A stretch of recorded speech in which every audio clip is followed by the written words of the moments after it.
Hi student, आज आपके हम क्लास 11 के नए चैप्टर के बारे में आपसे बात करते हैं। और नए चैप्टर आपका चैप्टर नंबर 8 होगा, चैप्टर नंबर 8। और उसका नाम आपका घर्षण होता है, जिसे हम फ्रैक्शन कहते हैं। इसकी फेनोमेना हम डेली लाइफ के अंदर खूब अच्छे तरीके से देखते हैं। अगर आपकी साइकिल आपने पैडल मार दिए और पैडल मारने के बाद आपने छोड़ दिए तो कुछ समय के बाद साइकिल रुक जाती है। उसका रीज़न होता है कि जो आपका साइकिल के पहिए हैं और जो सतह है उनके बीच में एक बल लगता है, रुकावट का बल लगता है, विरोध का बल लगता है। उस बल को हम घर्षण बल कहते हैं। ठीक है। इसी तरह मान लीजिए आपके यहाँ पर कोई मतलब बोरी पड़ी है सतह पर और आप उस बोरी को धकेलने का प्रयास कर रहे हैं और बोरी निकल नहीं रही है। इसका मतलब होगा कि बोरी के और सतह के बीच जो बल लग रहा है वो घर्षण बल उतना ज़्यादा है जितना आप लगा रहे हो, तो वहाँ भी उसमें घर्षण बल एकदम जनरेट हो जाता है। इसी तरह के और भी कई एग्जांपल्स होते हैं जहाँ पर घर्षण अनिवार्य होता है, जहाँ पर घर्षण के फायदे होते हैं, और कुछ ऐसे एग्जांपल्स होते हैं जहाँ पर घर्षण के नुकसान भी होते हैं। तो आज हम आपका टॉपिक जो होगा यही होगा घर्षण। घर्षण को पढ़ाने के लिए मैं आपसे एक बेसिक सा डिस्कस करने वाला हूँ। देखिए, और वो डिस्कस है ये है कि मान लीजिए कोई सतह है, इस पर कोई वस्तु है, ये रखी हुई है वस्तु। अब ये वस्तु का भार हमेशा नीचे की ओर लगता है, सबको पता है।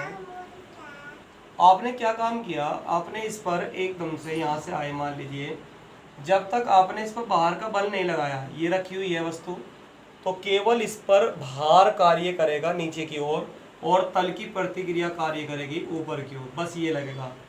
अभी तक घर्षण बल का कोई मतलब ही नहीं है। जैसे ही मान लीजिए आपने इस पर इधर की दिशा में सपोज डेट F बराबर 1 न्यूटन का बल लगा दिया, इसके अंदर विरोध करने की प्रवृत्ति है, तो ये विपरीत दिशा में, विपरीत का मतलब होगा आपने राइट साइड में लगाया है तो लेफ्ट साइड में ये विपरीत दिशा में घर्षण बल लगाएंगे और वो भी 1 न्यूटन का लगाएंगे। कहने का मतलब यह है कि जब तक आपने वस्तु के अंदर गति करने की टेंडेंसी उत्पन्न नहीं करी, यानी कि जब तक आपने बाहर से फोर्स नहीं लगाया, आपने कोशिश नहीं करी कि उसे हम गति करा दें, तब तक घर्षण बल भी नहीं था। लेकिन जैसे ही आपने इस पर बाहर से बल लगा दिया तो तुरंत सी वस्तु और सतह के बीच में एक बल जनरेट हो गया और वो घर्षण बल लग गया। और कितना लग गया? जितना आपने बाहर से बल लगाया। अर्थात वस्तु पर जो घर्षण बल होता है वो बाह्य बल के बराबर होता है। कब तक होता है? जब तक वस्तु विराम में होती है।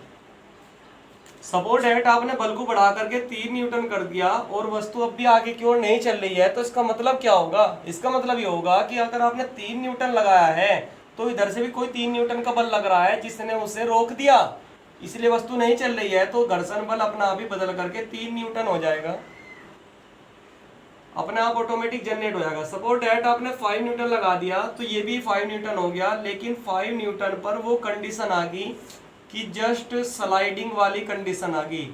जस्ट स्लाइडिंग से मतलब होगा कि अगर आपको महसूस देना शुरू हो गया कि अगर मैंने थोड़ी सी और ताकत बढ़ा दी, तो एक कंडीशन ऐसी आती है ना कि किसी चीज को हम धकेलते हैं तो एक कंडीशन ऐसी आती है कि लगता है कि बस थोड़ा सा और लगा दो तो वो चीज निकल जाएगी, तो उसे जस्ट स्लाइडिंग की कंडीशन बोलते हैं। अगर उस टाइम पर तुमने 5 न्यूटन लगाया तो ये बाहर का जो इंटरनल फोर्स है, ये घर्षण बल है अपोजिट दिशा में, वो भी 5 न्यूटन हो गया। और अब यो मैक्सिमम फोर्स है, यानी कि सतह के द्वारा इस वस्तु पर जो बल विरोध का लग सकता था वो इससे फालतू नहीं लग सकता। अब अगर आप इसे 6 न्यूटन कर दोगे तो 6 न्यूटन करते ही वस्तु गतिशील होना शुरू हो जाएगी। ठीक है। तो मैक्सिमम जो फोर्स होता है जो सतह के द्वारा लगाया जाता है वो आपका, उसके बाद अगर आप बाह्य बल को बढ़ा देते हो तो तब वो वस्तु गतिशील हो जाती है। अब समझिए, तो पहली तो बात ये समझ में आई कि अगर हम बाह्य बल इधर को लगाते हैं तो वस्तु में जो गति करने की प्रवृत्ति होगी वो इस तरफ को होगी, या फिर वस्तु जो गति करेगी वो इस दिशा में करेगी। और जबकि विरोध करने वाला जो बल लग रहा है वो इसके गति की विपरीत दिशा में लग रहा है। अर्थात घर्षण बल जो लगता है वो उस गति के विपरीत दिशा में लगता है जहां को वस्तु गति करती है या करने का प्रयास करती है। ठीक है। दिशा उल्टी होती है हमेशा बाह्य बल के। और दूसरी बात ये सीखी कि घर्षण बल जब तक वस्तु विराम में है, तो आपने बाहर से 1 न्यूटन लगाया तो घर्षण भी 1, 3 न्यूटन लगाया तो घर्षण भी 3, 5 लगाया तो घर्षण भी 5। यानी कि जब तक वस्तु विराम में है तब तक जितना हम बाह्य बल लगाते हैं उतना ही घर्षण बल भी होता है, बाह्य बल के बराबर घर्षण बल होता है। जब वस्तु गतिशील हो जाती है तब दूसरी कंडीशन आती है, तो तब उसमें घर्षण को दूसरा नाम देते हैं। तो पहला हम ये समझाते हैं आपको घर्षण क्या कहते हैं, घर्षण किस चीज़ का नाम होता है, क्या डेफिनेशन होती है। तो सुनिएगे, जब वस्तु किसी सतह पर या तो गति करती है या गति करने की प्रवृत्ति रखती है, प्रवृत्ति तब रखेगी जब हम बाहर से कोई बल लगाएगी, ठीक है, ऐसा लगेगा कि वो इधर को चल सकती है। तो अगर वो प्रवृत्ति रखती है गति करने की, तो तब संपर्क जो सतह होती है जहाँ पर टचिंग सरफेस होती है, वहाँ पर उस गति का विरोध होता है और उस विरोध को ही हम घर्षण कहते हैं या उस विरोध को ही हम घर्षण बल कहते हैं। आमतौर पे हमने घर्षण बल को 3 भागों में डिवाइड कर दिया। पहला जो भाग होता है उसे बोलते हैं स्थैतिक घर्षण बल, दूसरा जो होता है उसे बोलते हैं गतिक घर्षण बल, और तीसरा जो होता है उसे हम कहते हैं लोटनिक घर्षण बल या लोटनिक घर्षण भी कह सकते हैं। क्लियर है भाई बात? सबसे पहले हम बात करते हैं आपकी स्थैतिक घर्षण के बारे में। स्थैतिक घर्षण बल या स्थैतिक घर्षण भी इसे हम कह सकते हैं। सुनिएगा इसके बारे में। परिभाषा ये कहती है कि विराम में स्थित वस्तुओं पर आरोपित घर्षण को, विराम में स्थित वस्तुओं पर आरोपित घर्षण को, वस्तुओं पर आरोपित घर्षण को, ठीक है, स्थैतिक घर्षण कहते हैं। यानी कि जब तक वस्तु विराम में है तब तक जो उसके अंदर या उस पर जो घर्षण बल लग रहा है, विरोधी बल जो लग रहा है, उसी को हम स्थैतिक घर्षण कहेंगे। और कुछ पॉइंट क्लियर हो जाते हैं कि स्थैतिक घर्षण का मान स्वतः समायोजित होता है, स्वतः समायोजित होता है। बिल्कुल क्लियर है कि आपने 1 लगाया तो यो भी 1, 3 लगाया तो यो भी 3, अपने आप समायोजित हो जाता है। दूसरी बात ये होती है कि गति की विपरीत दिशा में आरोपित होता है। तीसरी बात ये होती है कि हमेशा बाह्य बल के विपरीत दिशा में होता है, बाह्य बल के विपरीत दिशा में घर्षण बल लगता है, बाह्य बल के विपरीत दिशा में लगता है।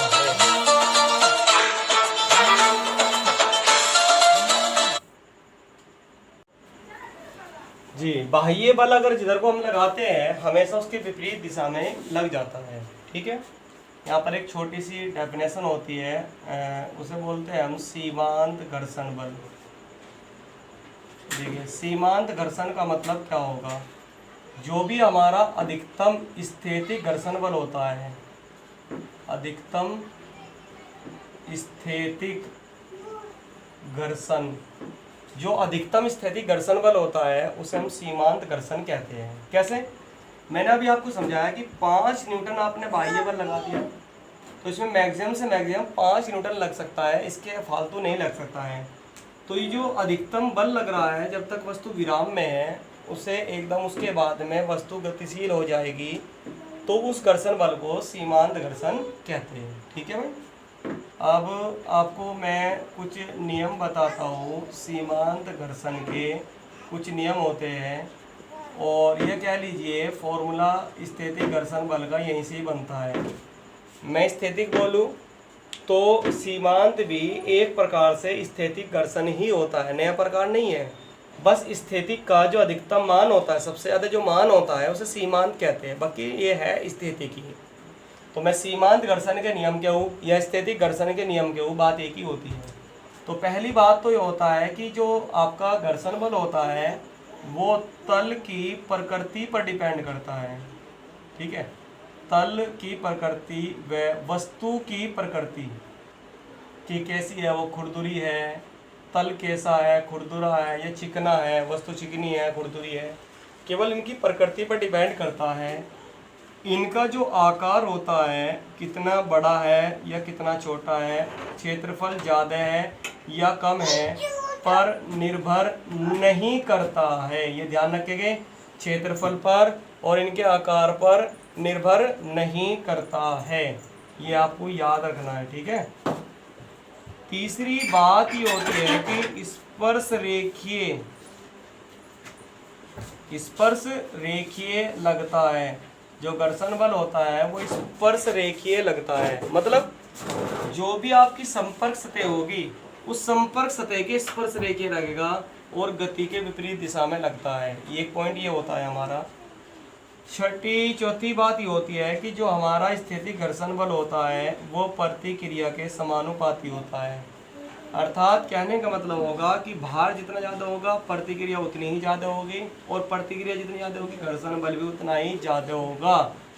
ऑब्वियसली बात है, एक 10 किलो का वजन रखा हुआ है और एक 100 किलो का वजन रखा हुआ है, तो 100 किलो वाले में विरोध ज़्यादा होगा, इसलिए 100 किलो वाले में घर्षण बल ज़्यादा होगा।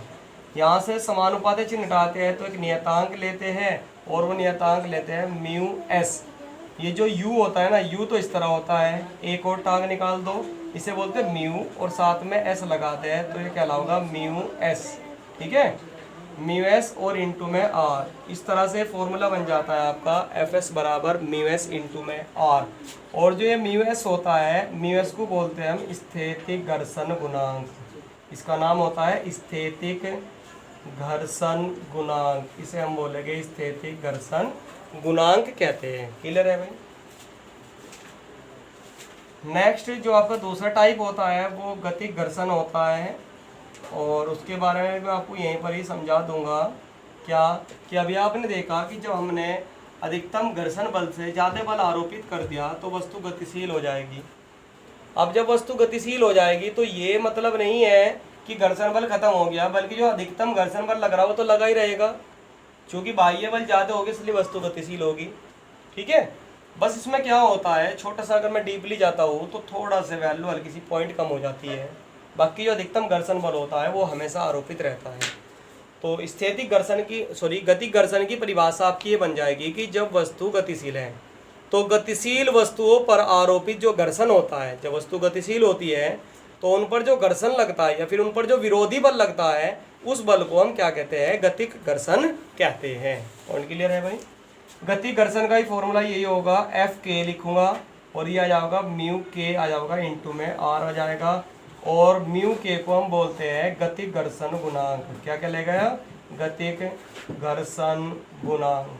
देखिए आम तौर पर क्या होता है कि जो म्यू एस का मान होता है वो हमेशा म्यू के बराबर सा ही होता है, और अगर पूरा ऑब्जर्व करना चाह रहे तो म्यू के का मान म्यू एस से मामूली सा कम होगा, बाकी आमतौर पर इसको वैल्यू को बराबर ही ले भी सकते हैं। क्लियर है भाई यहाँ तक के लिए।